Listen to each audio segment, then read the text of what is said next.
नमस्कार दोस्तों, इस वीडियो में भारत की नदियों को डिस्कस करेंगे क्योंकि यहाँ से सभी एग्ज़ाम में आपके प्रश्न पूछा जाता है। कम से कम 1 से 2 प्रश्न हर एग्ज़ाम में पूछा जाता है और ऐसे भी आपको नदी का समझ होना चाहिए। अगर आप इस वीडियो को ध्यान से देख लीजिएगा तो नदी से संबंधित कोई आपको दिक्कत नहीं होगा। तो आप सभी लोग वीडियो को ध्यान से देखिएगा। उसके बाद लास्ट में वीडियो को देखने के बाद आप लोग कमेंट करके बताइएगा कि आपको वीडियो कैसा लगा है। ठीक है, तो सबसे पहले हम लोग डायरेक्शन के बारे में समझेंगे, दिशा के बारे में समझेंगे। यहाँ पर साइड में लिखते हैं, आपके जो माथे के ऊपर क्या होता है, आपके माथे के ऊपर उत्तर होता है और आपके पैर में क्या होता है तो दक्षिण होता है और आपके राइट हैंड क्या होता है पूरब होता है और आपके लेफ्ट हैंड पश्चिम होता है। इंग्लिश में उत्तर को नॉर्थ बोलते हैं, दक्षिण को साउथ, पूरब को ईस्ट और पश्चिम को वेस्ट बोलते हैं। ठीक है, ये अपना भारत है और भारत के पूरब में क्या है तो भारत के पूरब में बंगाल की खाड़ी है, बंगाल की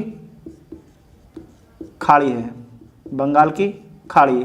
भारत के पश्चिम में अरब सागर है, अरब सागर है और साथ ही यहाँ पर ध्यान रखना है श्रीलंका है, सबको पता है, राम भगवान रावण कहानी। ठीक है, उसके बाद है ये नीचे में हिंद महासागर है, हिंद महासागर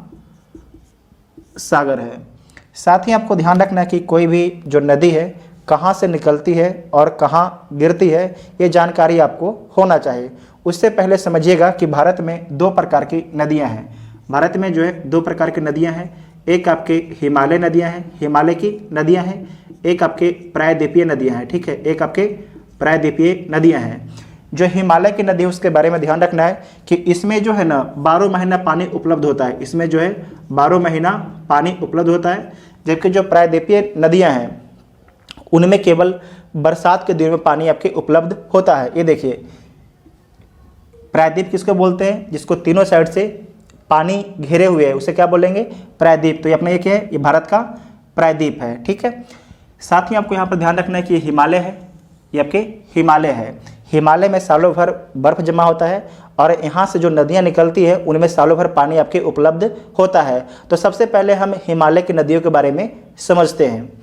पहला नदी आपके है जो मानसरोवर झील है, उसके पास से एक नदी निकलती है जिसका नाम है सिंधु नदी। क्या नाम है, सिंधु नदी आपकी नाम है। ठीक है, सिंधु नदी के बारे में ध्यान रखना है कि इसकी लंबाई कितना है तो 2880 किलोमीटर इसकी लंबाई है।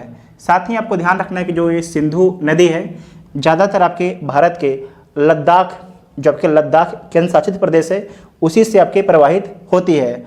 और अगर बोला जाए कि ज़्यादातर आपकी जो सिंधु नदी है किस देश से प्रवाहित होती है तो पाकिस्तान से प्रवाहित होती है। अगर भारत का केंद्र शासित प्रदेश पूछा जाएगा तो आपको लद्दाख बताना है। ठीक है, जो सिंधु नदी है इसकी बहुत सी सहायक नदियाँ हैं, तो इसकी सहायक नदियों के बारे में देख लीजिए। इसे मिटा देते हैं, अब समझ गए होंगे आप लोग। तो पहला नदी समझिएगा आप लोग,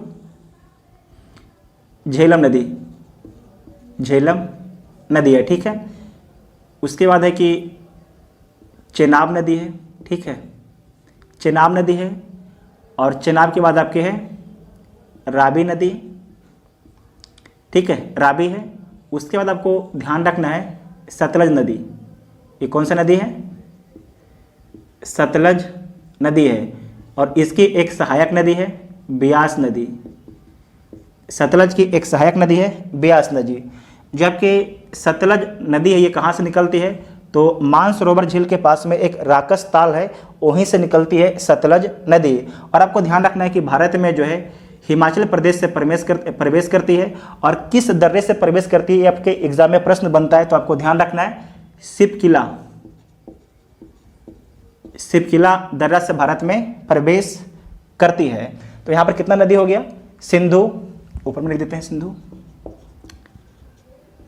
सिंधु, झेलम, चेनाब, रावी, सतलज, ब्यास। ठीक है, तो आपको यहाँ पर समझना है कि 6 नदी है, आपके 6 नदी है। इस नदियों को यहाँ पर हम लिख देते हैं एक बार फिर से। सिंधु है क्योंकि यहाँ से देखिए प्रश्न पूछा जाता है, सिंधु, झेलम, चेनाब, चेनाब के बाद हो जाएगा रावी, ब्यास, ब्यास के बाद हो जाएगा सतलज, ठीक है, सतलज। और आपको याद रखना है कि 1960 में जो है सिंधु नदी जल समझौता हुआ है भारत और पाकिस्तान के बीच में, वर्ल्ड बैंक के सहयोग से समझौता हुआ था। इस समझौता में बोला गया था कि सिंधु नदी, झेलम नदी और चेनाब नदी है, इसका 80% पानी कौन इस्तेमाल करेगा, तो पाकिस्तान इस्तेमाल करेगा, जबकि इसका 20% पानी आपके भारत इस्तेमाल करेगा। जबकि रावी, ब्यास और सतलज, इन नदियों का पानी जो है 80% भारत इस्तेमाल करेगा, 80% भारत इस्तेमाल करेगा, जबकि 20% पानी जो है पाकिस्तान इस्तेमाल करेगा। ये आपके है सिंधु नदी जल समझौता। तो यहाँ से भी आपके प्रश्न बनता है। और क्या प्रश्न बनता है इन नदियों से, तो आपको ध्यान रखना है, पूछा जाएगा कि उत्तर से दक्षिण आपको क्रम में सजाना है। तो सबसे उत्तर में कौन हो जाएगा, सिंधु, उसके बाद झेलम, चेनाब, रावी, ब्यास, सतलज। या तो ये भी पूछ सकता है कि इसे जो है दक्षिण से उत्तर की ओर सजाइए, ध्यान रखिएगा, दक्षिण से उत्तर की ओर सजाइए, ठीक है, इतना आपको ध्यान में रखना है। उसके बाद आपको ध्यान रखना है कि एक नदी और निकलती है जो मानसरोवर झील है उसके 80 किलोमीटर दूर से एक नदी निकलती है जिसका नाम है ब्रह्मपुत्र नदी, ठीक है, ब्रह्मपुत्र नदी है, यहाँ पर समझिएगा। जबकि ब्रह्मपुत्र नदी है, इसे तिब्बत में क्या बोला जाता है, इसे तिब्बत में जो है सांगपो बोला जाता है। इसे तिब्बत में क्या बोलते हैं, तिब्बत में इसे सांगपो बोला जाता है। जबकि अरुणाचल प्रदेश में इसे दिहांग बोला जाता है, दिहांग बोला जाता है। और उसके बाद जब ये असम के मैदान में आती है तो इसे ब्रह्मपुत्र बोला जाता है, इसे जो है ब्रह्मपुत्र बोला जाता है। उसके बाद ये बांग्लादेश में प्रवेश करती है और इसका नाम बदल जाता है। बांग्लादेश में इसका नाम क्या होता है, तो बांग्लादेश में इसका नाम हो जाता है जमुना। क्या हो जाता है, जमुना, ठीक है, इसका नाम क्या होता है, जमुना इसका नाम हो जाता है। फिर आगे इसके बारे में हम कंटिन्यू इधर से करेंगे, ठीक है। तो हम लोग इधर देख लिए, लगभग 7 नदी के बारे में देख लिए। उसके बाद समझिए गंगा नदी के बारे में। गंगा नदी के समझने से पहले एक पॉइंट आप समझिए, ठीक है, यहाँ पर समझिएगा। एक नदी है भागीरथी नदी। कौन सा नदी है, भागीरथी, आपको दिख रहा है ना, आप सभी लिखो भागीरथी, ठीक है। और उसके बाद ये है अलकनंदा। कौन सी नदी है, अलकनंदा, ठीक है, अलकनंदा। ये दोनों आपस में कहाँ मिलती है, तो देव प्रयाग में। कहाँ मिलती है, देव प्रयाग में आपस में मिलती है। तो आपसे पूछा जाएगा कि गंगा नदी कहाँ से निकलती है, तो आप लोग बोलते हैं गंगोत्री से निकलती है। ये गलत बात है, गंगा नदी गंगोत्री से नहीं निकलती है। तो कौन निकलती है, तो आपको ध्यान रखना है, जो भागीरथी नदी है ना, ये कहाँ से निकलती है, ये गंगोत्री से निकलती है। कहाँ से निकलती है, गंगोत्री से निकलती है। भागीरथी नदी और अलकनंदा आपस में कहाँ मिल रही है, देव प्रयाग में। और देव प्रयाग में मिलने के बाद जो है आपको ध्यान रखना है, गंगा का निर्माण होता है। किसका निर्माण होता है, गंगा नदी का निर्माण होता है। अब गलत मत बोलिएगा, ठीक है। अब समझ गए ना आप लोग ने कि जो भागीरथी नदी कहाँ से निकलती है, तो गंगोत्री से निकलती है। ध्यान रखना है कि जो भागीरथी नदी और जो अलकनंदा है ये आपस में कहाँ पर मिलती है, तो देव प्रयाग में आपके आपस में मिल जाती है। कहाँ पर, देव प्रयाग में। और आपको ध्यान रखना है, देव प्रयाग में मिलने के बाद जो है किसका निर्माण होता है, तो गंगा नदी का निर्माण होता है। तो आपसे पूछा जाएगा जो गंगा नदी है किस राज्य से निकलती है, तो आपको ध्यान रखना है जो गंगा नदी है भागीरथी और अलकनंदा के मिलने से देव प्रयाग के बाद गंगा का निर्माण होता है, जो आपके उत्तराखंड से प्रवाहित होते हुए कहाँ जाती है, तो आपको याद रखना है कि ये 5 राज्य से होते हुए उत्तराखंड, उत्तर प्रदेश, बिहार, झारखंड और पश्चिम बंगाल होते हुए, पश्चिम बंगाल में एक बैराज है फरक्का बैराज, यहाँ से जो नदी है इसके बाद से नदी 2 भाग में आपकी विभाजित हो जाती है। एक चली जाती है बांग्लादेश में, एक आपके हुगली के नाम से जो है बंगाल के खाड़ी में जाके गिर जाती है। तो आपसे एग्जाम में बनता है ना कि जो गंगा नदी ये आपके बांग्लादेश में जाती है, इसका नाम क्या हो जाता है, तो इसका नाम बदल जाता है, इसका नाम हो जाता है पद्मा। क्या हो जाता है, पद्मा। और ये दोनों आपस में जाके मिल जाती है। उसके बाद एक नया नाम उत्पन्न होता है जिसे बोलते हैं मेघना। क्या बोलते हैं, मेघना। और बाद में ये मेघना के नाम से जाके कहाँ गिर जाती है, तो बंगाल के खाड़ी में जाके गिर जाती है। यहाँ पर आपको एक बार लिख देते हैं, जो गंगा है ये बांग्लादेश में क्या बनती है, तो पद्मा बनती है। क्या बनती है, पद्मा बनती है। जबकि जो आपके ब्रह्मपुत्र है, ब्रह्मपुत्र ये क्या बनती है बांग्लादेश में, तो आपके जमुना। क्या बनती है, जमुना बनती है, ठीक है। और ये दोनों के मिलने से एक नया नदी बनता है, मेघना। क्या बनता है? मेघना एक नया नदी बनता है। तो इतना आपके समझ गए गंगा के बारे में। साथ ही आपको ध्यान रखना है कि गंगा के जो कुछ इंपॉर्टेंट सहायक नदियां हैं। अच्छा, एक चीज समझिएगा पहले कि राइट बैंक कौन होता है और लेफ्ट बैंक कौन होता है नदी के। यहाँ पर समझिए, कोई नदी यहाँ से निकल रही है, ठीक है, इस प्रकार से बह रही है, ठीक है, इस प्रकार से बह रही है। तो जिस साइड में धारा है ना, उस साइड अपना मुंह करके आप खड़ा हो जाइए। तो जिस साइड में आपका लेफ्ट आएगा वो लेफ्ट हो जाएगा, जिधर आपका राइट आएगा आपके राइट हो जाएगा। तो इधर क्या हो जाएगा? इधर आपके राइट हो जाएगा, इधर आपके लेफ्ट हो जाएगा, ठीक है। तो जो गंगा है, गंगा के लेफ्ट से आपको ध्यान रखना है जो सबसे बड़ी सहायक नदी कौन है? तो आपके यमुना है। कौन है? यमुना है। और यमुना कहाँ से निकलती है? तो उत्तराखंड के यमुनोत्री से निकलती है, उत्तराखंड के यमुनोत्री से निकलती है। और कहाँ जाके मिलती है? तो इलाहाबाद के, प्रयागराज अब हो गया इलाहाबाद का नाम, तो इलाहाबाद में जाके जो है आपके यमुना नदी जो है, यमुना नदी जो है किससे मिल जाती है? गंगा से मिल जाती है। आपको इतना ध्यान में रखना है, ठीक है। उसके बाद और ध्यान रखना है कि जो गंगा नदी है उसमें एक और नदी मिलती है जो बड़ी नदी है, सोन नदी। कौन सी नदी? सोन नदी। ये कहाँ से निकलती है सोन नदी? तो मध्य प्रदेश के अमरकंटक से निकलती है और पटना के पास जाके गंगा में मिल जाती है। उसके बाद घाघरा, ध्यान रखिएगा, घाघरा। उसके बाद गंडक है, ठीक है, गंडक, ये भी पटना के पास आपकी गंगा में मिल जाती है। सोन है, ठीक है, ये सोन हो गया। ये आपके कोसी हो जाएगा। क्या हो जाएगा? कोसी। ये हो जाएगा कोसी। तो बिहार का शोक जो है किस नदी को बोला जाता है? तो बिहार का शोक जो है कोसी नदी को बोला जाता है। किसे बोला जाता है? कोसी नदी को बिहार का शोक बोला जाता है, ठीक है। इतना आप लोग ध्यान में रखिएगा। तो इतना आपके क्लियर हो गया है। उसके बाद समझिएगा ये आपके है यमुना। क्या है? यमुना।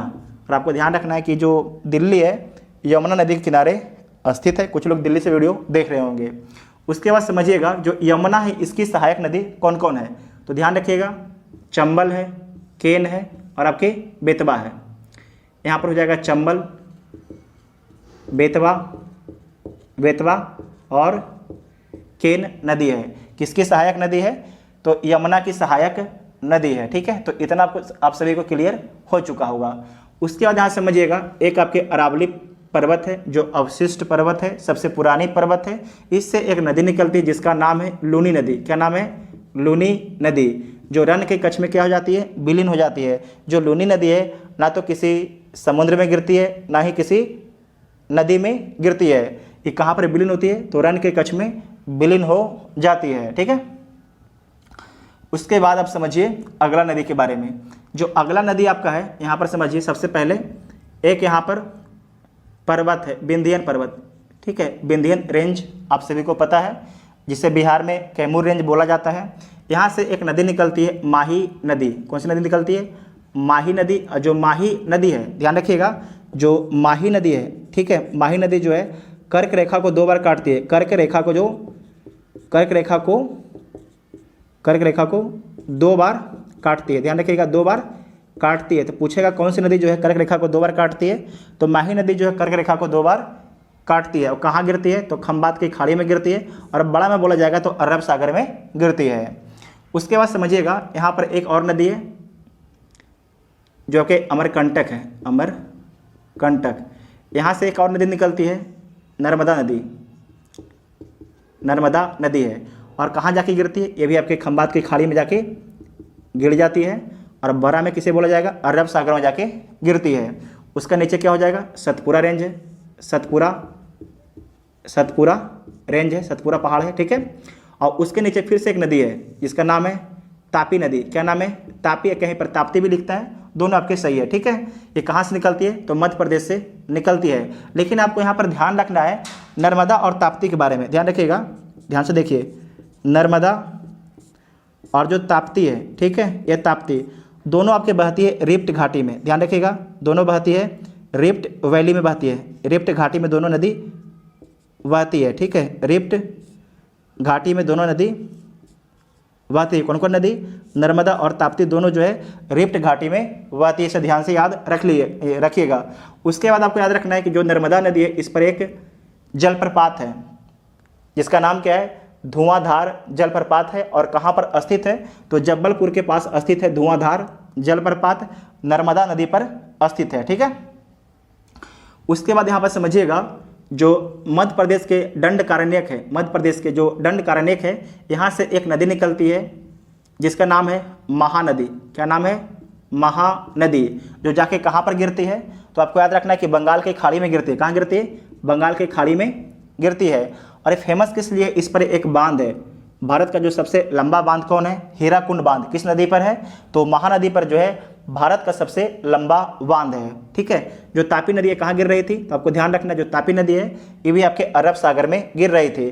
जो नर्मदा और तापी के बारे में एक इंपॉर्टेंट पॉइंट ध्यान में रखिएगा कि डेल्टा का निर्माण नहीं करती है। दोनों नदी जो है डेल्टा का निर्माण नहीं करती है, एस्चुरी का निर्माण करती है, एस्चुरी का निर्माण करती है। ठीक है। उसके बाद हो गया महानदी, देख चुके हैं हम लोग। उसके बाद अगला पॉइंट आइए, अगला नदी गोदावरी नदी। ठीक है, गोदावरी नदी। जो गोदावरी नदी है कहाँ से निकलती है? तो नासिक के त्रियंबक से निकलती है, नासिक के त्रियंबक से निकलती है। और आपको ध्यान रखना है कहाँ जाके गिरती है? तो आपको ध्यान रखना है कि बंगाल की खाड़ी में जाके गिर जाती है गोदावरी नदी। ठीक है, गोदावरी नदी। और गोदावरी नदी के बारे में याद रखना है कि इसे जो है, गोदावरी नदी को जो है दक्षिण गंगा बोला जाता है, इसे दक्षिण गंगा बोला जाता है, इसे वृद्ध गंगा भी बोला जाता है, इसे जो है वृद्ध गंगा भी बोला जाता है। आपको ध्यान से याद रखना है। ठीक है, यह इसे दक्षिण गंगा हो चुका है। उसके बाद आपको ध्यान रखना है इसे जो है वृद्ध गंगा बोला जाता है। ठीक है। उसके बाद आपको ध्यान में रखना है, नीचे आइएगा,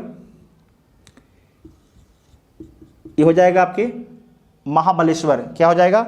महाबलेश्वर। यहाँ से कौन सी नदी निकलती है? तो यहाँ से आपके ध्यान रखना है कृष्णा नदी निकलती है। यहाँ से जो है कृष्णा नदी निकलती है। ये कहाँ है? महाराष्ट्र में। ये भी आपके महाराष्ट्र में है। और नदी जाकर कहाँ गिरती है? तो आपको ध्यान रखना है बंगाल की खाड़ी में गिरती है। उसके बाद नीचे एक नदी है जो कर्नाटक से निकलती है, जिसका नाम क्या है? कावेरी नदी है। कावेरी नदी है।